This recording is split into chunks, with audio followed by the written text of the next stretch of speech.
Hello, good morning. Good morning and welcome. Can everyone give me a wave if you can hear me? I see some people waving. Awesome. Well, good morning and welcome today.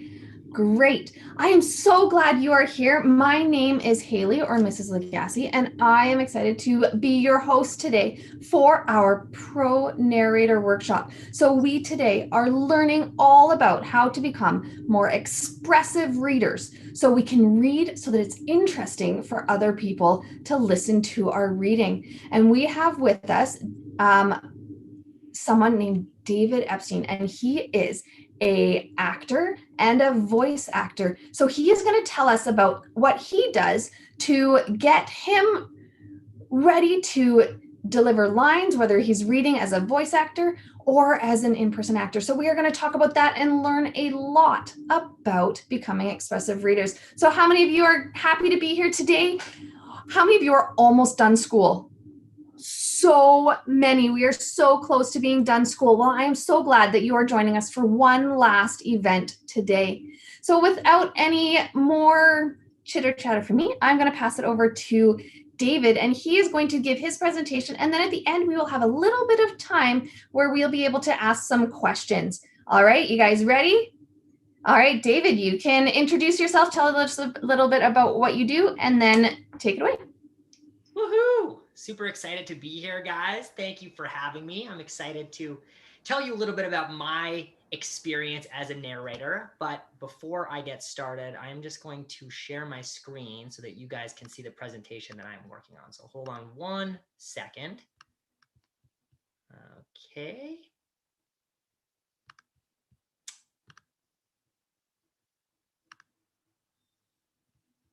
And how is that? Can you guys all see? Give me some thumbs up if you can see it. Perfect. Okay.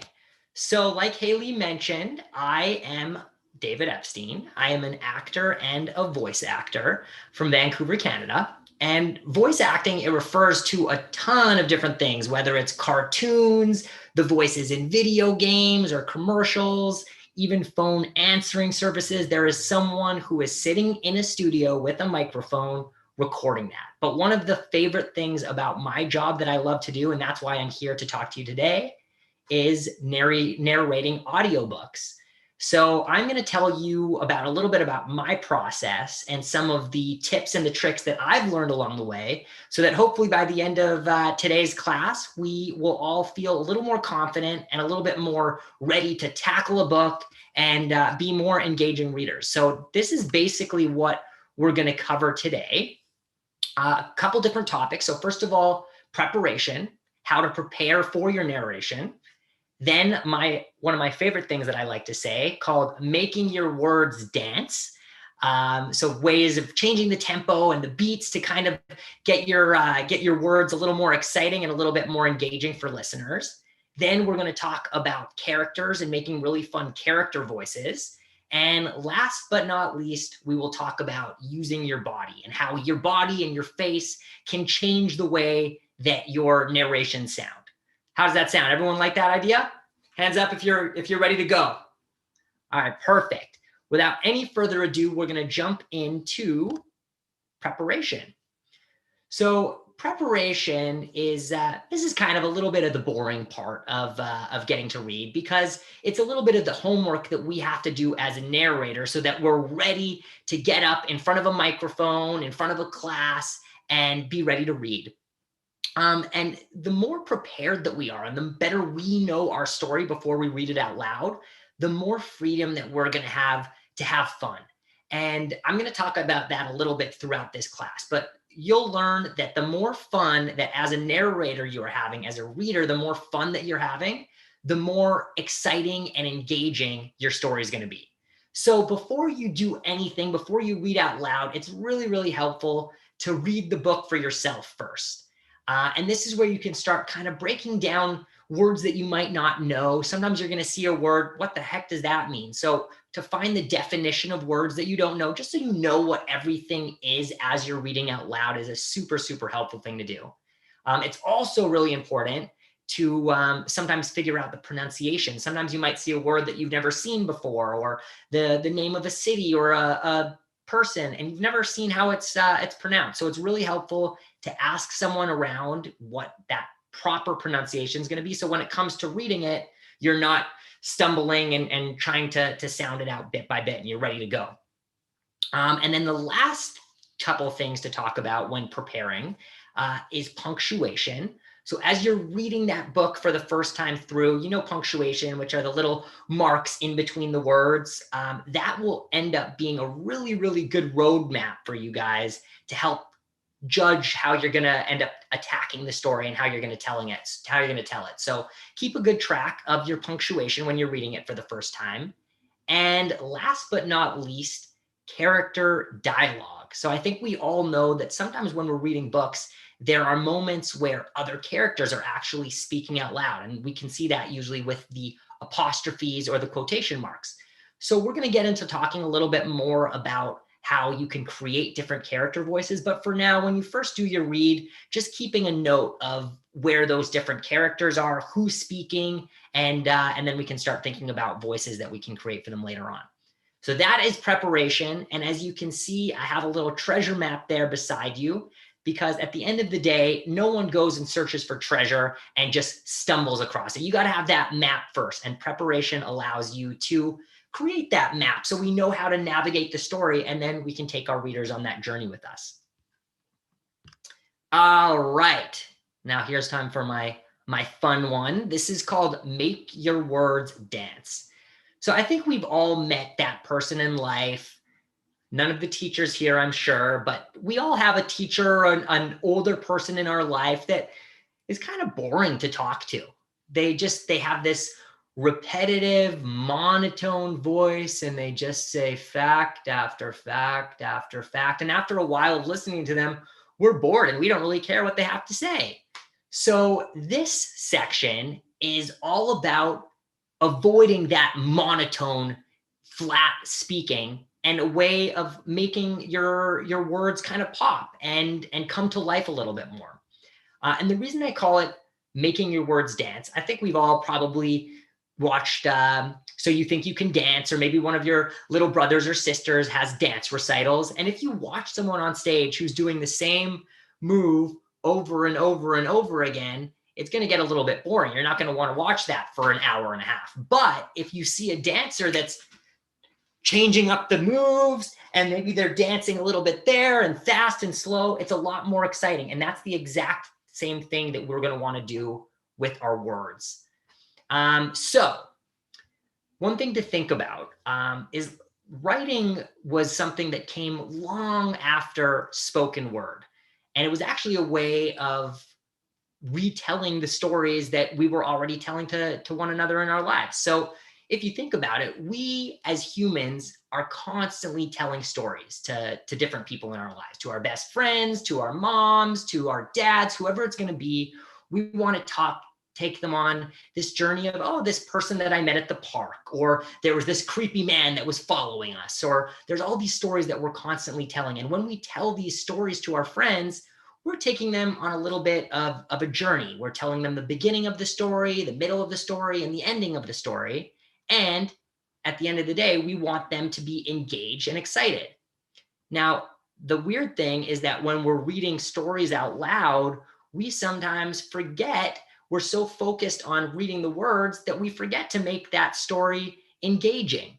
So I think that's the kind of the thing to think about, is we really want to make our stories come to life when we're reading them and when we're telling them the same way.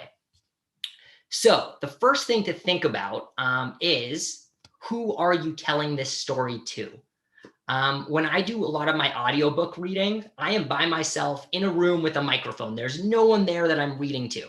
And it's really, really helpful for me to visualize that and imagine that I'm telling this story to someone. And that way I can kind of take them on this journey and imagine that I'm keeping them enticed and excited to hear what's happening next. So the first thing that I would recommend when you're reading out loud is think about the person who you're talking to, and really imagine that you are trying to take them on this journey, on this story, and keeping them engaged with you. Next, we want to change the speed of our read. Instead of keeping one tempo, like I mentioned, the dancer who just does this the whole time, we want to do different things where maybe you're going to go fast at one point and then slow at another time. And a really good trick for remembering when to go fast and when to go slow is when you're using descriptions versus actions. So I'm going to take you through 2 sentences right here for an example. And both of these excerpts are from a book that we actually have on Simbi called Unicorn and Horse Are Friends by David W. Miles. So you can check that out a little bit later on. But here's what the description version of it sounds like. Unicorn has a sapphire horn, a silver coat, a rainbow mane, and perfect white teeth. Nice and slow, I get to paint a picture and really describe the scene for the audience, versus an action-packed scene, which has a little bit more opportunity to be fast. So listen to this one. Then they were off. The other animals awoke when they heard the truck. Hurry, they're stealing Unicorn. So as you can see with the action, there was this fast-paced kind of quickness that we needed to, that we could do with the reading. Another thing that we can do to make our words dance is take our pauses. So pauses are a very, very effective way.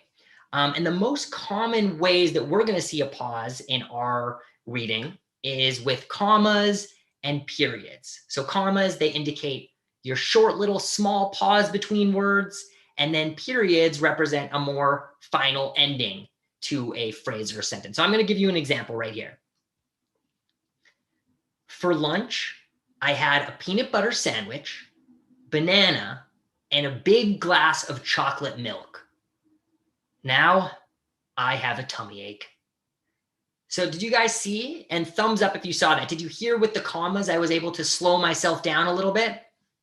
Yeah, nice.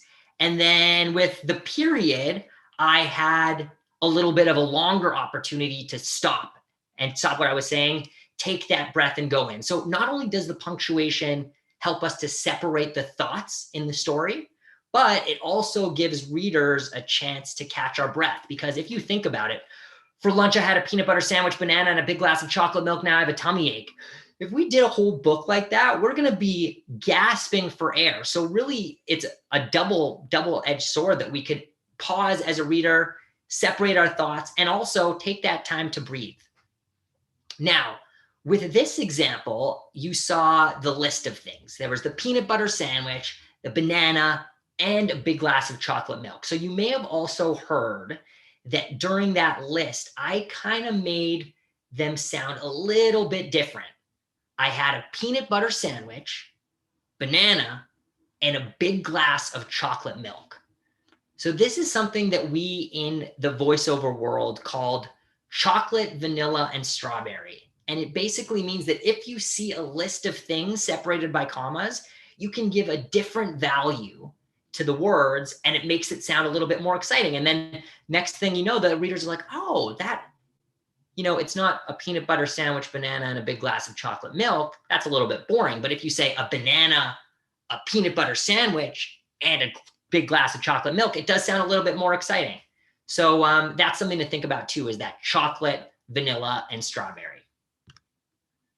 And we talked a little bit about periods and commas here, but let us talk about another very, very common types of punctuation that we're going to see, which is the question mark and the exclamation mark. So first of all, the question mark. I'm gonna give a couple examples here. What's your name? How old are you? Where are you going? How much do you love TikTok? So do you notice that when I speak and I ask these questions, my voice kind of goes up a little bit? It's the same thing that we ask questions. We don't even think about it in real life when we're asking questions, but our voice naturally goes up. So just like we speak in real life and we ask questions with our voices going up, when you see that question mark on the page, that's a perfect indication that you also, as a reader, should make your voice go up. And then this one is my favorite. It is the exclamation mark. Now, exclamation marks, as you guys may or may not know, that's the line with the dot at the end. Now, these represent that the words that it follows are loaded with all types of feelings and emotions. So that means that when we read that and we see an exclamation mark, we can actually read that sentence with those emotions that we're feeling. Some of these feelings that you can play with are really happy or scared or surprised. And it's really going to depend on what you're reading and what the actual sentence is about. But here's a couple examples. So one of them is yikes, a little bit scary, a little bit surprised. So you can really be a bit freaked out when you say that. Maybe woohoo is going to be a little excited. Woohoo! Or this one's a scared one. Look out! So you can definitely, I don't know if you guys could tell, it's thumbs up if you could hear a little bit, but there's a little bit of a different kind of expression and emotion that I was saying when I read those things. And one of the easiest ways, if you don't know what the emotion that you're trying to do is, one of the easiest things to play that exclamation mark is just to speak up a little bit louder and increase your volume. And that will make the exclamation point come to life. All right, moving on. This is a fun one, guys. This one, super fun because it's one of my favorite words. Onomatopoeia. Have you guys heard of this word before? Any of you guys know that one? Some thumbs up. Oh yeah. So this is a perfect one. Onomatopoeia, for those of you guys who don't know this, these are words that are used and they are representing a specific sound. So words like whiz, zap, bang, meow. So if you hear when I said those different words, I actually changed my voice a little bit. And these are super, super fun for me because it's almost like you get to be your own sound effects machine when you're reading it out loud. So when you see a word that you think, oh, that actually might be more of a sound than a word itself, you can make that sound when you're reading and you'll be amazed about how quick all of a sudden your listeners are like, whoa, bang, he really woke me up, or meow, where's the cat? So that's a really fun way to play with that. And you can also do the same thing with descriptive words. So for example, if maybe it's a very hot day, use that word hot and actually say, it was a hot day. And imagine that you're feeling that that warmth inside of you. And that's a really fun way to make your words dance a little bit more and come to life. All right. So moving on, this one is a super fun one. This is characters. And I told you we were going to talk about characters. The reason I love characters so much is because, well, in a lot of different acting worlds, I am kind of prevented by playing characters by how I look. Like in real life, I might not be able to play a little 5-year-old boy or an old 85-year-old man, but with voiceover and animation, you get to be anything that you want to be. Your only limits are your imagination, really.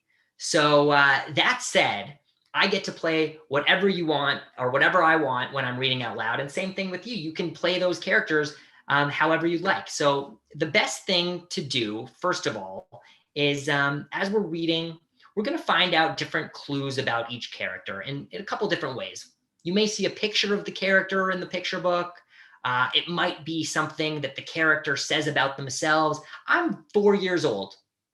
Might be something that the writer says about the character, which is Timmy was large and scary.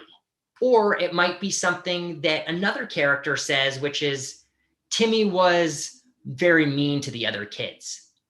And based on all those different clues, we get to figure out more about this character. We get to figure out who the person is, maybe how old they are, what gender identity they are. We're finding out a little bit more about them. We might find out where they're from. So somebody who comes from a wealthy family in England is going to speak a little bit differently than someone who lives in a trash can on Sesame Street.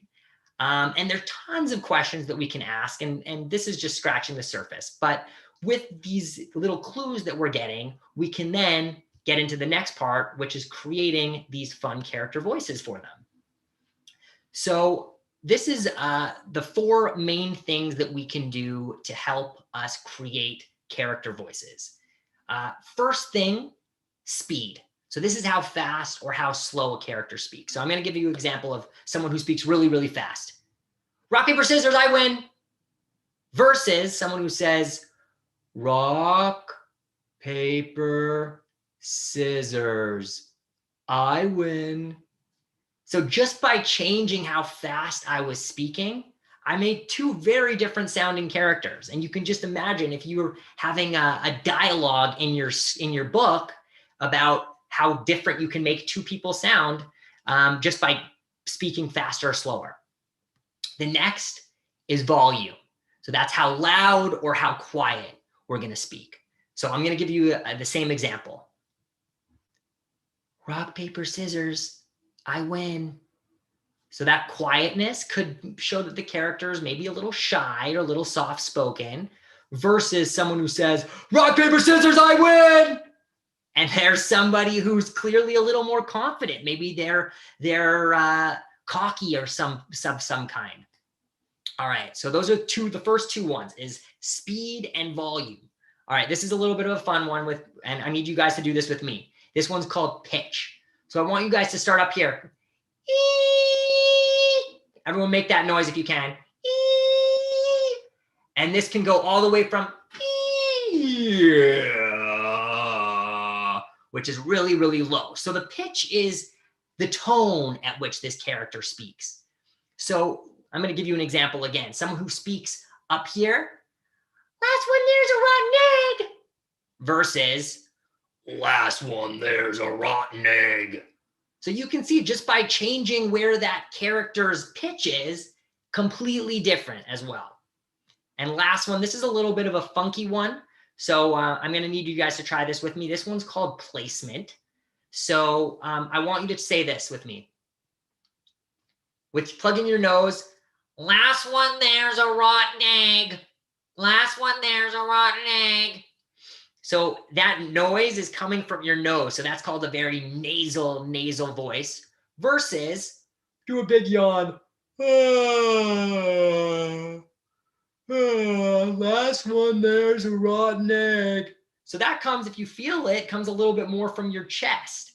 So depending on where the sound comes from, you can make it sound a little bit different.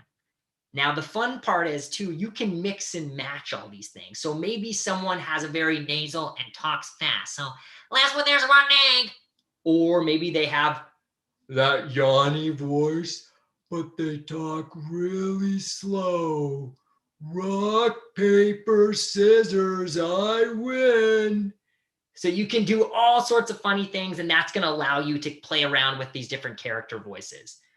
And last but not least, guys, I know we're talking a lot here and there's a lot to take in, but this one's a little bit of a fun one. It's called getting physical, and how we use our body and how that can really help bring our stories to life. So think about this. When we watch TV or movies, we've got tons of things that can help us paint that picture, the story in our head. We've got the different costumes. Maybe there's some special effects and some sound effects. The set looks in a specific way. So it really helps us to paint that picture. But when we are narrating, all we really have, other than maybe pictures in a book, is our voice. So now I want you to think about this. Have you guys ever met somebody from another country or someone even here that doesn't speak the same language, but yet we can still kind of understand what they're saying just based on their gestures and their facial expressions? Has anyone seen that? Yeah. So this is because they think that 90% of the communication that we have with one another is actually nonverbal.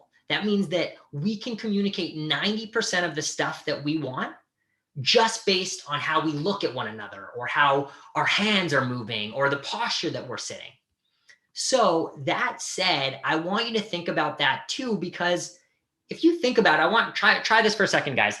Everybody sit on your hands for a second.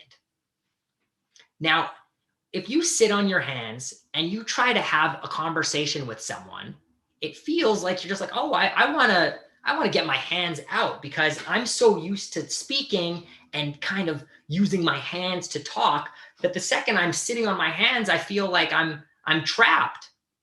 So think about this when you're reading too. Don't be afraid to use your hands. If you're describing a scene, paint that scene with your pictures. Here, close your eyes for a second, guys. I want to try a little test with you. Everyone close your eyes. Okay. The mountains were huge with jagged peaks that were kissed with snow. Okay? So listen to that. Remember how that sounds. Now keep your eyes closed and we're going to try it again. The mountains were huge with jagged peaks that were kissed with snow. All right, everyone open your eyes for a second now. And I want you to put up a finger. Which one sounded better, 1 or 2? 2? Yes.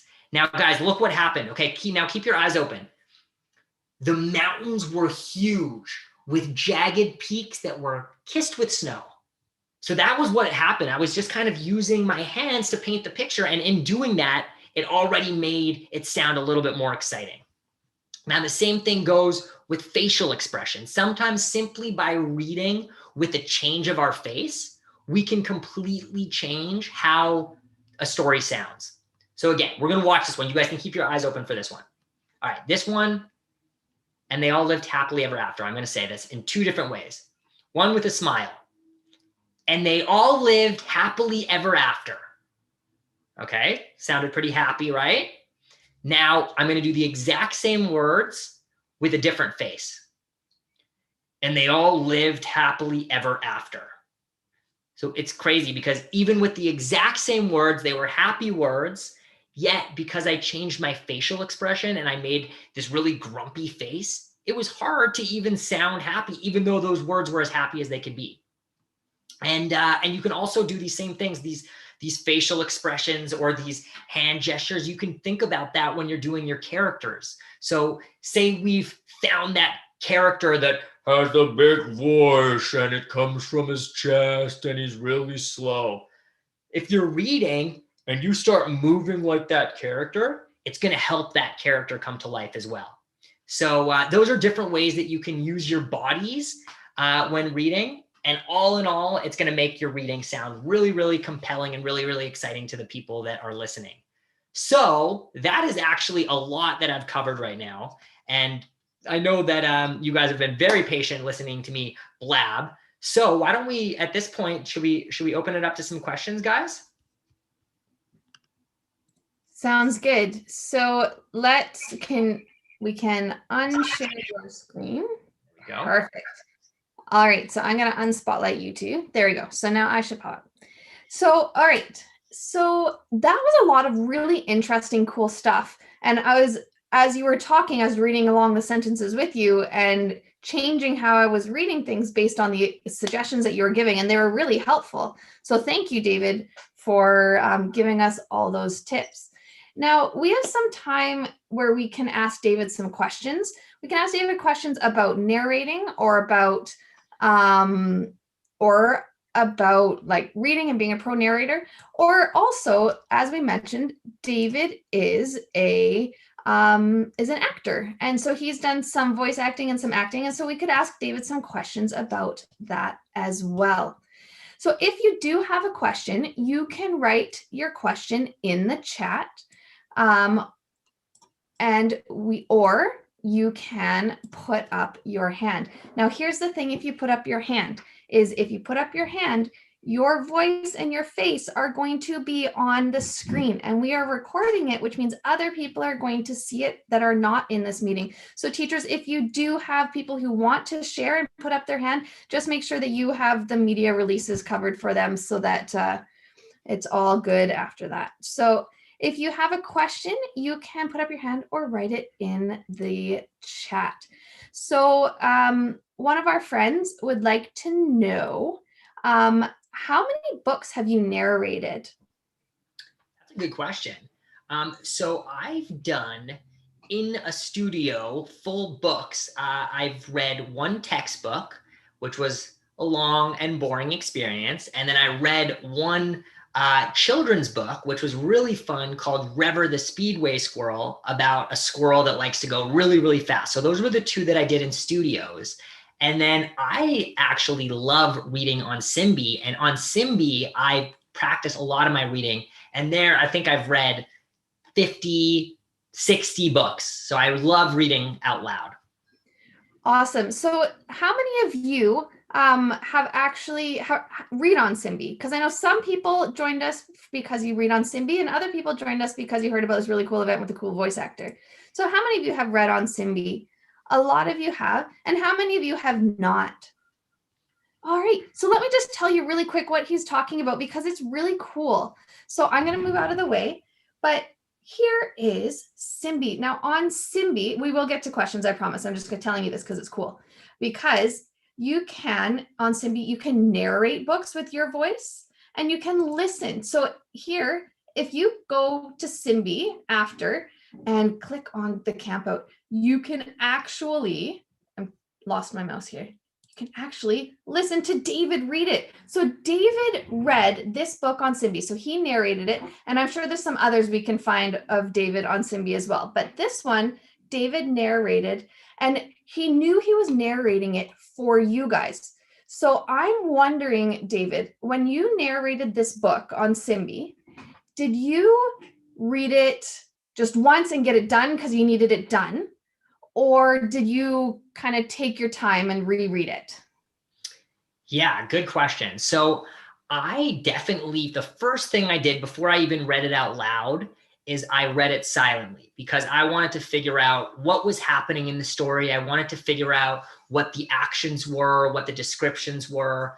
And that way, when I read it out loud, I had done my homework and I knew what I was going up against. So I then read that over and over again, because anytime that I made a mistake, I had to go back and I had to re-record it. So I think to read that story in full, I probably read it actually 5 times out loud. That's important to note, because I think sometimes when we're reading a book, and I've narrated on Simbi and my kids narrate on Simbi, that sometimes we just think, oh, we just got to get it done. But if we do that, we are not giving our audience the best listening experience. Because the cool thing with Simbi is that your voice can be added to the global library so that other people around the world can listen to you reading a book, and that can help them learn to read. So when we narrate on Simbi, or really where we read a book anywhere, we want to try really hard to use our expressive voices. And sometimes that means going back and doing it again. And that is okay. No one, even professional actors, manage to read a book perfect every single time. So that is helpful to know that you've even done voice acting and a whole ton of things that you had to go back and reread pages. So that's helpful to know as well. So we have lots of questions, and they appear to be a lot about your acting. So the main question that I see is, what sort of movies or things have you acted in or voice acted in? What have you done voiceovers for? Can you tell us a little bit of your age-appropriate list of things that you have done with acting? Yeah, totally. So the first big movie that I worked on is called The Son of Bigfoot. I know that one's on Netflix. A lot of people have seen that one. So I played an evil bully in that one named Charlie, which was fun because I'm not a bully at all. But like I said, for this particular role, I knew that I needed to be the mean guy to the main character. So I had to really use my imagination to figure out, okay, how is this bully going to sound? So I did that one. I also worked on an animated series called Chi Chi Love, which is a stuffed animal, Chi Chi Love, that has been turned into a TV show. And it's about a barber shop with dogs, a lot of different dog friends that go on adventures together. So I got to play the little wiener dog in that one. So that was a really fun thing. And then I also do tons of other stuff. Some of it's commercials or instructional videos, which isn't as fun because you don't get to put on crazy voices. You really are sitting in front of, this is my microphone, guys. So I'm sitting in front of that microphone and just trying to do the same thing about knowing who my reader are or who my audience is and trying to explain to them and keep them engaged the whole time through. So a couple cartoons, a couple video games I did for Nintendo. A lot of weird sound effects with that one.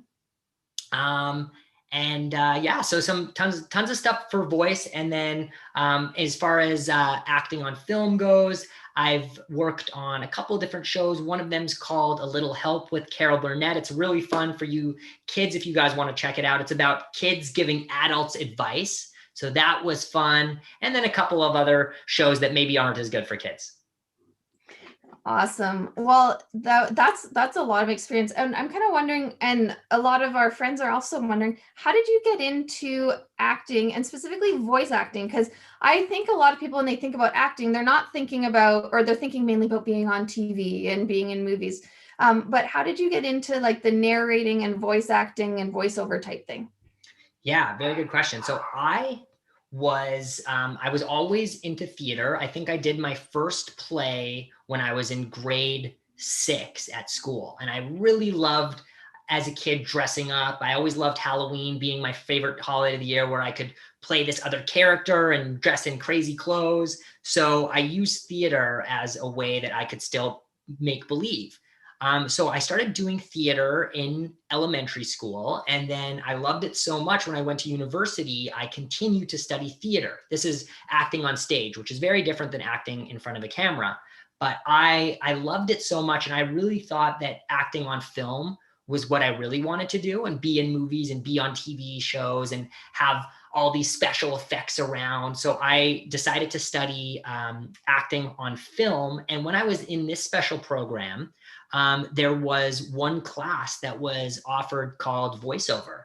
And it was the first time that I ever practiced doing voiceover. And I going into this booth, this sound booth with a microphone, and you're wearing these headphones and someone's talking into your ear and giving you instructions. I just thought it was super, super cool. And like I said, it was exciting for me because I didn't have to play somebody who looked like me. I could play crazy cartoon characters, old and young.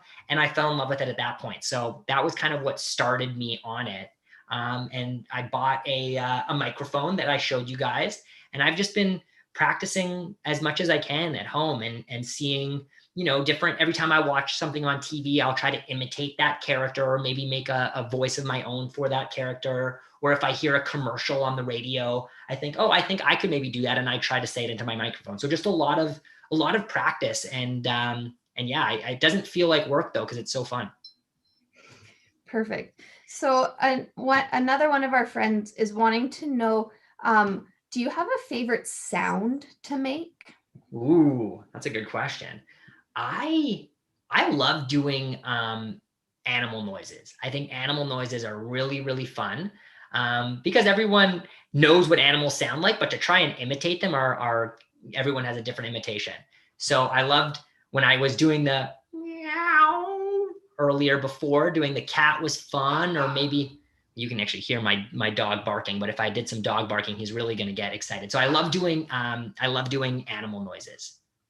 Have you ever read the book? I think it's Dr. Seuss, Mr. Brown Can Moo, Can You? Have you ever read No, that book?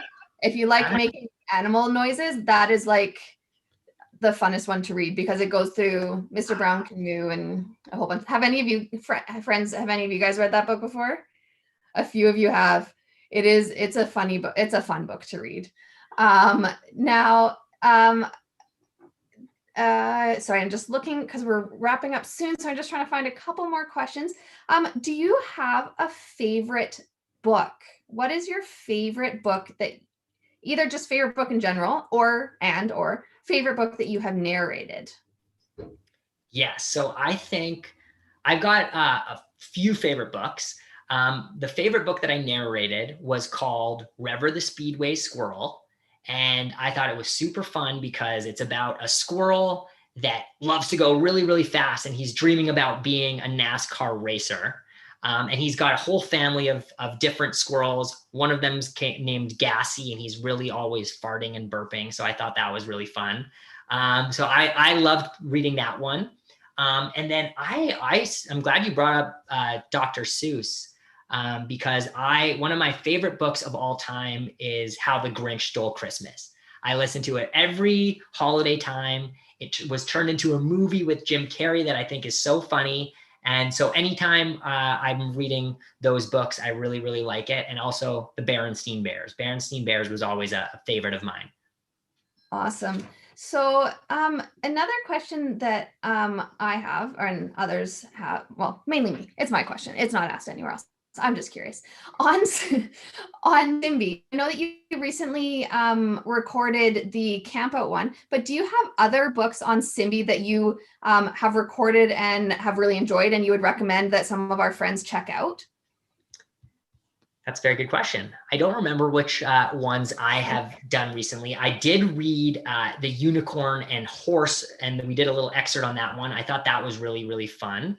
I'm going to bring my thing up to see if there's any other ones that I can read, but nothing on the top of my head. I know there's so many great ones, and I've read so many at this point that it's hard to kind of determine which some of those are.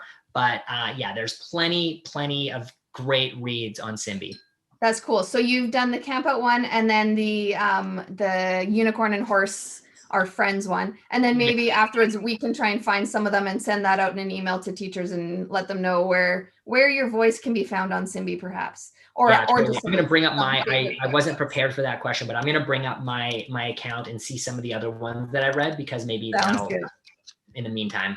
But no worries, I threw that at you. So I put into the chat, everyone, the link to read.simbi.io, and that's where you can listen to David read books and other people read books, as well as practice narrating. So there's books for every level. So over the summer, there's actually, I'm not sure where to sit for this one. There's actually a summer reading club where you can read over the summer, and you're part of a group and you're working together to meet goals and have challenges, and there'll be some really cool stuff coming out and activities throughout the weeks.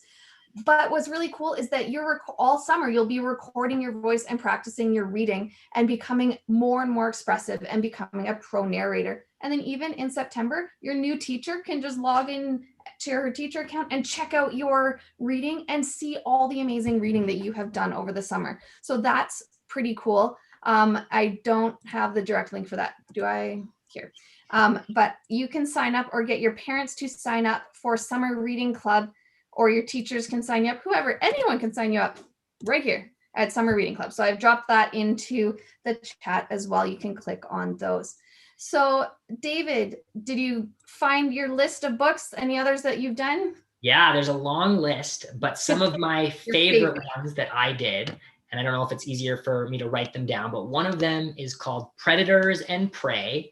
And again, this goes to my favorite thing, which is animals and animal noises. So that was a really fun one.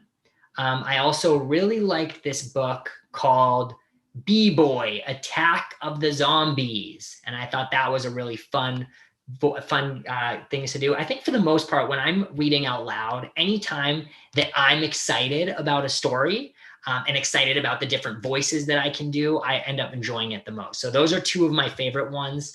And then another one that I thought was really, really fun is called Ladille's Red Balloon, about a little girl who loses her balloon. So those are three of my favorite ones that I was thinking about. Awesome. So I encourage people to go check those out as well. There's also some really cool poetry ones, which are really fun to read. We did an author visit with Ken Nesbitt back in February. And there's some of his poems on there. And poems are another really cool, fun thing to read and practice. And they have their own rhythm and those sorts of things. But there's so many cool ways to practice our reading. Now, David, I'm wondering, we're needing to wrap up because people are probably needing to go have a snack, head out for recess, those sorts of things. Do you have one last piece of advice for our friends on becoming an expressive reader?